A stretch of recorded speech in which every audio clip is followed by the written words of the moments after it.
Assalamualaikum warahmatullahi wabarakatuh.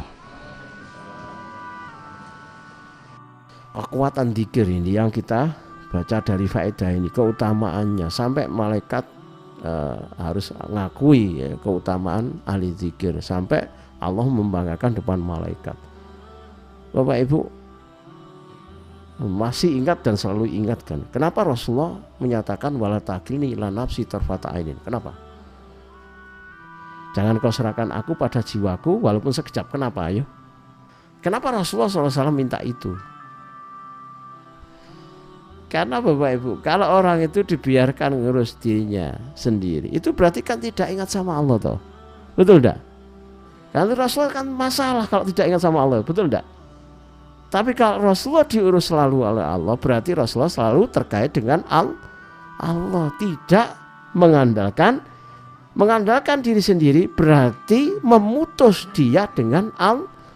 Itulah kekuatan ahli dzikir. Jadi ahli dzikir itu tidak pernah putus dengan Allah. Paham? Kalau di YouTube itu ada materi namanya melawan lupa. Dzikir adalah apa? Jihad melawan lupa. Karena lawan dari dzikir ghaflah, nasia, lalai atau lupa. Jadi begitu Bapak Ibu. Jadi cara kita membangun agama kita itu jadi kokoh. Dan kan kalau ingat dari kitab kita ini ya, Imam Ibnu Qayyim itu ingat ya, di bab-bab sebelumnya, sebelum keutamaan dzikir, kalau membahas sodako seolah-olah nggak ada ibadah yang lebih utama daripada sodako. Kalau membahas sholat tidak ada ibadah yang lebih utama daripada sholat. Begitu membahas zikir tidak ada ibadah yang lebih utama dari zikir. Itu karakternya. Kenapa bisa begitu? Karena semua ibadah perintah Allah itu datangnya dari zat yang maha agung. Maka semua bagian ajarannya kalau dibahas itu menemukan keagungan, gitu loh. Bukan kaleng-kaleng, bahasanya bukan buatan manusia, bukan pendapat para ulama.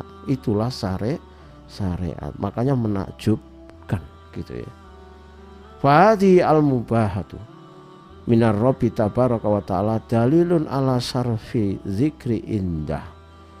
Kebanggaan ini yang Allah persembahkan di depan para malaikatnya bagi ahli zikir adalah dalil atas mulianya zikir kepada Allah. Wa mahabbatahu lah, dan kecintaan Allah terhadap zikir bagi ahli zikir. Sampai-sampai Allah itu perlu membanggakan, iki lho hambaku, kat malaikat tuh, kan kat malaikat, iki lho. Bukan untuk dendam, bukan untuk kalahkan. Tapi bisa saja itu yang digugat oleh malaikat pada saat Allah menciptakan Nabi Adam. Gaya apa nyiptakno menungso sing gaenane apa menumpahkan darah. Pada saat ada kesempatan misalkan dialognya iki lho lebih utama dari engkau. Nah, kenapa kok malaikat sampai begitu? Itu kan menggambarkan bahwa Allah mencintai. Kenapa Allah membanggakan? Itu kan menggambarkan bahwa Allah itu sangat mencintai ahli zikir, sehingga kemudian dihormati, dibanggakan di depan malaikatnya. Dan itu membuat Rasulullah takjub.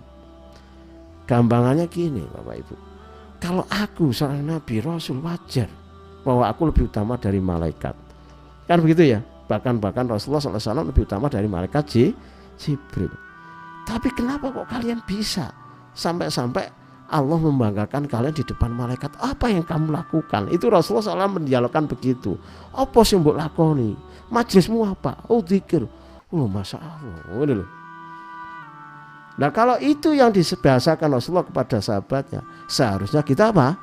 Memperbanyak zikir dengan keyakinan bahwa kita dibanggakan Allah di depan malaikatnya. Sekarang pertanyaan yang tadi di sela-sela itu, apa nilai lebihnya dibanggakan Allah di depan malaikatnya itu apa?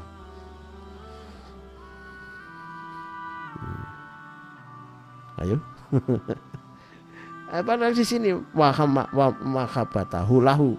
Lalu Allah mencintainya, mencintai zikir itu untuknya.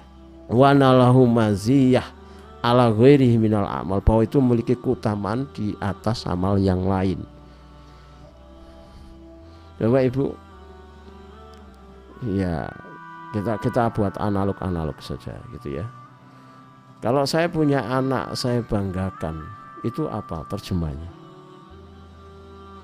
Apa? Pertama, bahwa anak itu bisa jadi lebih baik daripada anak yang lain. Paham? Paham ya? Jadi kecintaannya orang tua itu di anak itu melebihi dari kecintaan dengan anak-anak yang lain. Berarti derajat. Betul kan? Kan begitu.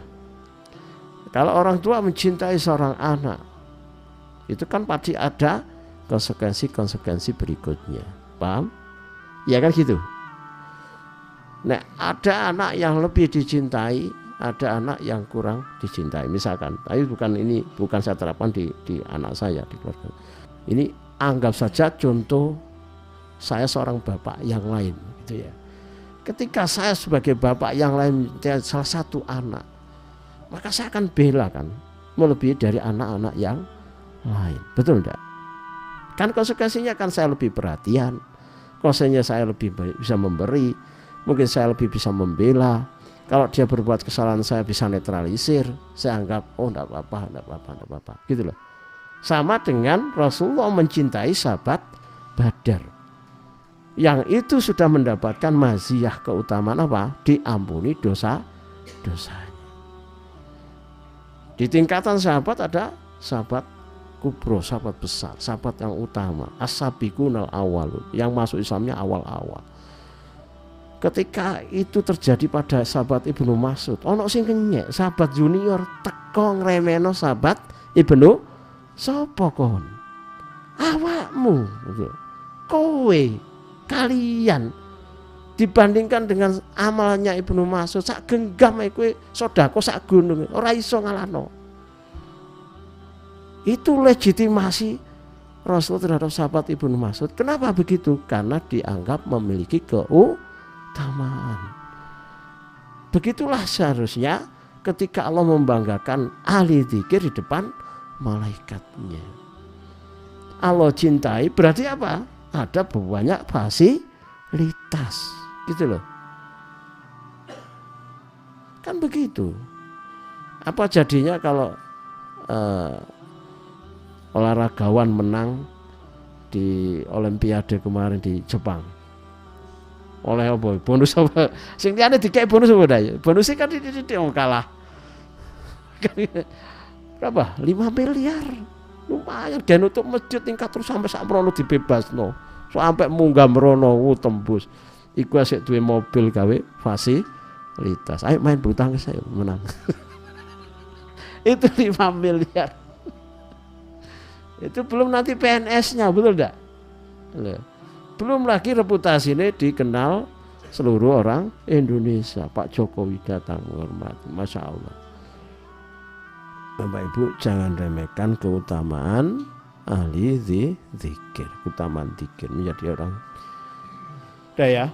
Jadi kalau sudah dibanggakan di depan para malaikat itu berarti ada banyak fasilitas. Berarti Allah sampai memberikan kehormatan setinggi itu, berarti konsekuensinya ya dikasih. Nah, masuk kita mintanya 5 miliar ke Allah kan enggak juga. Dikasih banyak fasilitas. Fasilitas itu ya doa-doa yang dijabahi gitu loh. Kalau COVID begini dijaga, dilindungi, kalau sakit ya disembuhkan, kalau ekonominya kurang ya dicukupi.